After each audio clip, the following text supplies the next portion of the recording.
বুড়া হওয়ার সঙ্গে সঙ্গে তার এরকম অনেক দিক থেকে তার দুর্বলতা চলে আসে। বলে বার্ধক্য এমন একটা জিনিস, বলে একেবারে তাকে বিছানায় শোয়া দেয়।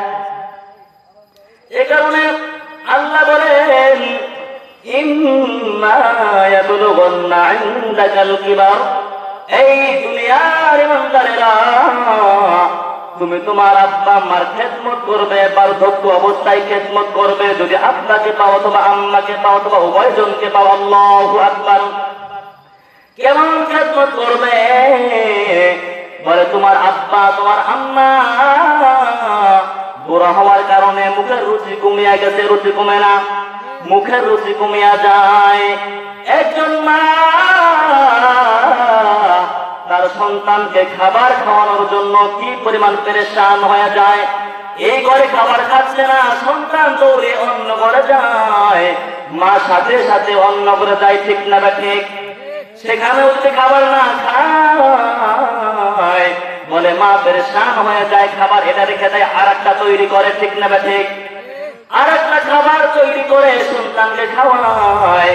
সন্তানের প্রতি মার অনেক চাহিদা, অনেক ভাবনা।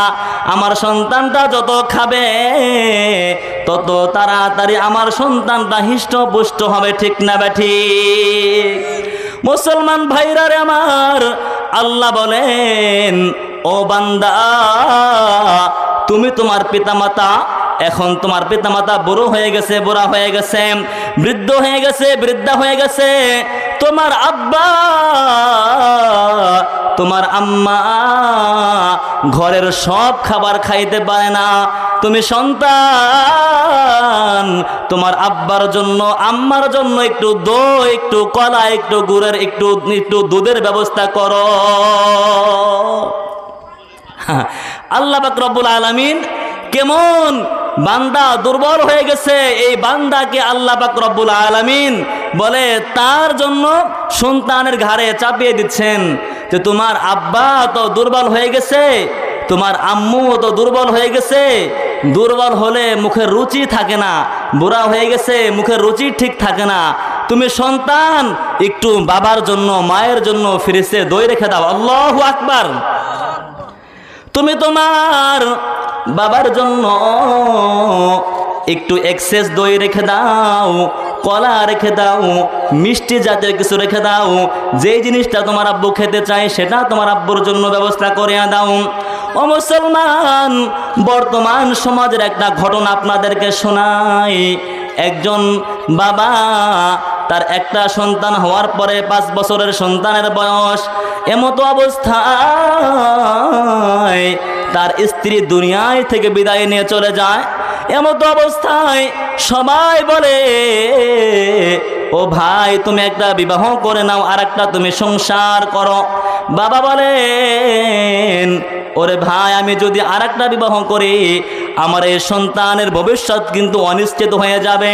তার আর একজন মা এসে ভালোবাসতেও পারে, নাও বাসতে পারে, ঠিক না বে ঠিক? এ কারণে বাবা আর দ্বিতীয় কোনো বিবাহ করে না। এমতো অবস্থায় সন্তানটা হাঁটি হাঁটি পা পা করে বড় হয়ে গেল। বাবার যেই সম্পত্তি ছিল, বিজনেস ছিল, ওই ক্যাশ বাক্সে তার চেয়ারের মধ্যে সন্তানকে বসিয়ে দিল। সন্তানও সুন্দরভাবে সংসারের হাল ধরতে লাগলো, সব কিছু আঞ্জাম দিতে লাগলো। বাবা হজ করে চলে এসেছেন। একদিন বাবা খাবারের টেবিলে চলে আসছেন, বৌমা সুন্দর করে খাবার পরিবেশন করতেছেন। এমতো অবস্থায় আমি আগেই বলেছি, মানুষ যখন বুড়া হয় মুখের রুচি কমে না বাড়ে? এক বাক্যে আওয়াজ করে উত্তর দেন। বাড়ে? কমে, ঠিক না? তো এই যে রুচি কমে গেছে, বৌমাকে বলতেছে, মা আমার তো খাবার ভালো লাগতেছে না, তো ঘরের মধ্যে কি আরো অন্য কিছু আছে? একটু দই টই কলা এ জাতীয় কিছু আছে? তো বৌমা বলতেছে যে আব্বু অন্য কোনো খাবার তো নাই। তাহলে মা আমি হাত ধুয়ে ফেললাম। ও মুসলমান, বাপজান হাত ধুয়ে ফেলেন। একটু পরে পাশের রুমে যে স্বামী ঘুমিয়ে থাকা, ওই বাবার সন্তান ঘুমিয়েছিলেন, ওই সন্তানগুলি তার কানের মধ্যে গিয়েছে যে আব্বু বলতেছে আমার খাবার ভালো লাগছে না। সন্তান ওখান থেকে সিদ্ধান্ত গ্রহণ করেছে, আহারে আমি যখন ছোট ছিলাম আমার আব্বা না কত মজা খাওয়াইলো, আমার আব্বা না কত কিছু কিনে দিল, আমার আম্মা না কত আইটেমের রান্না রান্নলো। আজকে আমার বাবা বুড়া হয়ে গেছে, আমার বাবার খাবার এটা খেতে পারছে না, আমি আর একটা খাবার মজুত রাখি নাই, কেমন সন্তান আমি। মুসলমান ভাইরারে আমার, এই সবগুলি চিন্তা করতে করতে সন্তান চোখ ডলতে ডলতে খাবারের প্লেটে আসলেন, খাবারের টেবিলে আসলেন। খাবার স্বামী স্ত্রী মজা করে খাচ্ছেন। খাবারের শেষের দিকে এসে ওই স্ত্রী ফ্রিজ থেকে ইনটেক নতুন একটা দই বার করে নিয়ে আসছেন, বের করে নিয়ে এসেছেন। তো স্বামী দেখে বলতেছে কি ব্যাপার, একটু আগেই তো আব্বু দই চাইলেন, তুমি বললে দই নাই, এখন আবার দেখি দই না বের করলা, কোথার থেকে আসলো এটা? স্ত্রী বলতেছে নগো স্বামী গো, গতকালকে আমার চাচা এসেছিলেন, আমি দই খুব পছন্দ করি, টাঙ্গাইল থেকে উন্নত মানের মুসলিম থেকে আমার জন্য দই নিয়ে এসেছেন। আর আমার কাছে তাম দুনিয়ার মধ্যে সবচাইতে সম্মানিত প্রিয় হলে তুমি, ভালোবাসার পাত্র একমাত্র তুমি, এইটা তোমাকে না খাওয়াইয়া আমি নিজেও খাবো না, অন্য কাউকেও দিব না। কি বলেন? স্ত্রী যদি বলে যে স্বামীকে এই দুনিয়ার মধ্যে সবচেয়ে আমার কাছে প্রিয় তুমি, এই কথা শোনার সঙ্গে সঙ্গে অনেক যুবকরাই কিন্তু যায়, ঠিক না, মোমের মতো গলে যায়। স্ত্রী আমাকে ভালোবাসছে, ভালোবাসার কথা বলেছে। ও যুবক ভাই, তোমাদের জন্য এখানে শিক্ষা রয়েছে। এই স্বামী গলে নাই, স্বামী বলতেছে স্ত্রী রে, এটা বুঝলাম আমি তোমার কাছে সবচেয়ে প্রিয়, আমাকে খাবার খাওয়ানোর পরে তুমি নিজে খাবে, এরপরে অন্যকে দিবে, কিন্তু একটা কথা শুনে না, আজ থেকে আমি এই বাসার মধ্যে থাকবো না, আজ থেকে আমি বাবার ব্যবসার কাজে যাব না, আমি নতুন একটা চাকরি নিব, জব নিব, মাসিক বেতন আকারে আমি সেখানে চাকরি করব, একটা বাসা ভাড়া নেব, ওই বাসায় থাকব, মাস শেষে যেই বেতনটা আমার আসে ওই বেতনটা তোমার হাতে আমি দেব, তুমি স্ত্রী বাসা ভাড়া দিবা এবং সমস্ত কিছু আঞ্জাম দিবা। তখন বুঝে আসবে বাবার সম্পত্তির কি দাম, তখন বুঝে আসবে বাবার ব্যবসার এই সব কিছুর কি দাম, তখন বুঝে আসবে বাবার বাড়ির কি দাম। আজকে তুমি আমাকে দিচ্ছ, আমার বাবাকে দিচ্ছ না, তখন বোঝা যাবে সব কিছু ঠিক না বে ঠিক। ও মুসলমান, এই স্ত্রী কথা শুনে সঙ্গে সঙ্গে ওই তার শ্বশুরের পা জড়ে ধরেছে, মাপ চাচ্ছে, শ্বশুর তাকে মাফ করে দিয়েছে। আল্লাহ পাক রব্বুল আলামিন এই সন্তানের জন্য বরকতের দরওয়াজা খুলিয়া দিয়েছে। মুসলমান ভাইরা রে আমার, এরকম বর্তমান সময়ে হাজারো ঘটনা আছে। এক বাবার, শিক্ষিত বাবা, তার চারজন সন্তান, বাবা এরকম ভাবে বৃদ্ধ হয়ে গেছে, বলে স্বামী স্ত্রী উভয়জন আছে, সন্তানদেরকে উচ্চ শিক্ষায় শিক্ষিত করেছেন। এরপরে তাদের জীবদ্দশায় বাবা মা তাদের সম্পদগুলি চারজন সন্তান ভাগ করে নিচ্ছেন। ভাগ করতে করতে সমস্ত জায়গা জমি অর্থ করে ঘর বাড়ি যা যা ছিল সব কিছু ভাগ করে নিছে। মুসলমান খুব খেয়াল করে কথাগুলি শুনবেন।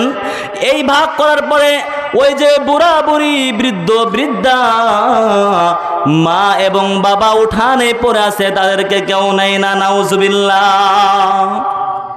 এরকম হয় কি হয় না? এরকম হয়, কেউ নিচ্ছে না।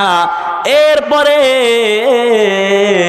বলে এক ভাই বলে উঠল, আরে এইভাবে আব্বা আম্মার জায়গা যদি আমরা সব নিয়ে যাই আর আব্বা আম্মাকে যদি আমরা গ্রহণ না করি তাহলে তো হবে না, তাহলে আমি আব্বাকে নেই, তুই আম্মাকে নে।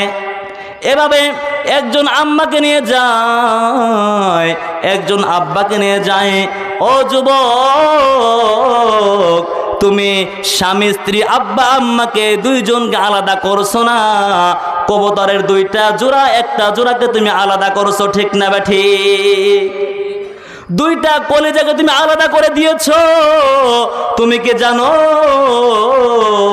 এই আব্বা আম্মা, আব্বা যখন তোমার ঘরে বসে খাবার সামনে আসবে, খাবার খাবে, এই আব্বা যখন বাইরে ছিল, যখন বাজারে ছিল, খাবারের জন্য দেরি হচ্ছে, এমতো অবস্থায় স্ত্রী খাবারের প্লেটে বসে নাই আমার স্বামী কখন আসবে, ঠিক না ঠিক?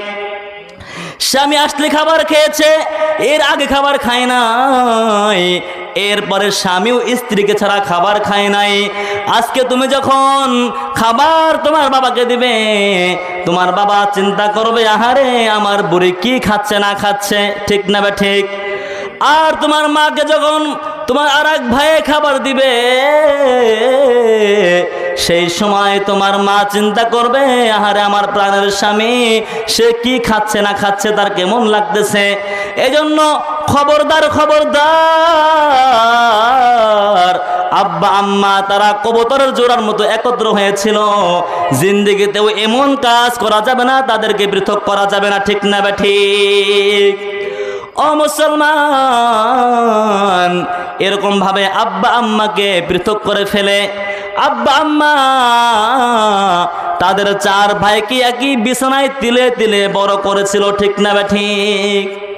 আজকে অনেক সন্তানের এমন আছে আব্বা আম্মার খোঁজ খবর নেয়, আব্বা আম্মার খাবারের চাহিদা পূরণ করে, আব্বা আম্মার পরে সব কিছু পোশাক আদির যত কিছু যা যা লাগে সব কিছু পূরণ করে, কিন্তু আব্বার এক্সেস কিছু টাকা প্রয়োজন হয়, আম্মার এক্সেস কিছু টাকার প্রয়োজন হয় কি হয় না?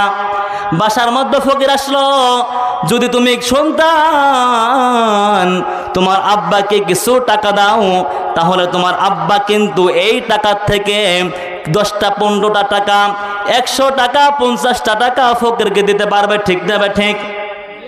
তোমার আব্বাকে যদি তুমি বলে মাসের শুরুতে 1000 টাকা দাও, তাহলে তোমার আব্বা কিন্তু একটা মাস ভালোভাবে চলতে পারবে।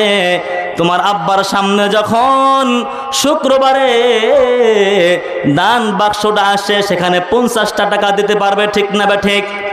তোমার আব্বা বাজার দিয়ে ঘুরে তার বন্ধু বান্ধবরা চার জন্য ডাকে, আসুন আমরা চা খাই। তোমার আব্বা চা খাইতে যায় না, কারণ হলো আমি এমন একজন বাবার এমন একজন সন্তানের বাবা যে আমার মনের খবর রাখে না, যে আমার মনের খবর জানে না। আমার মনের খবর তো একমাত্র আল্লাহ জানে, কিন্তু আমার কি জরুরত, আমার কি প্রয়োজন, এই বিবেকটুকু আমার সন্তানে রাখে না। বাবা দোকানে গিয়ে একটু চা খাওয়াবে তার বন্ধুকে, 2 দিন খেলে তো 1 দিন খাওয়ানো লাগে। এভাবে বাবা কোনো দোকানে বসে না। বাবা যদি কোথাও, এই দাদাটা কোথাও থেকে যদি ঘরের মধ্যে আসে, বাড়ির মধ্যে আসে, সঙ্গে সঙ্গে তার নাতিনরা চলে আসে, নাতি চলে আসে, নাতিন চলে আসে, নাতি চলে আসে। এসে তারা বলে, দাদা কি নিয়ে এসেছেন? এগুলি বলে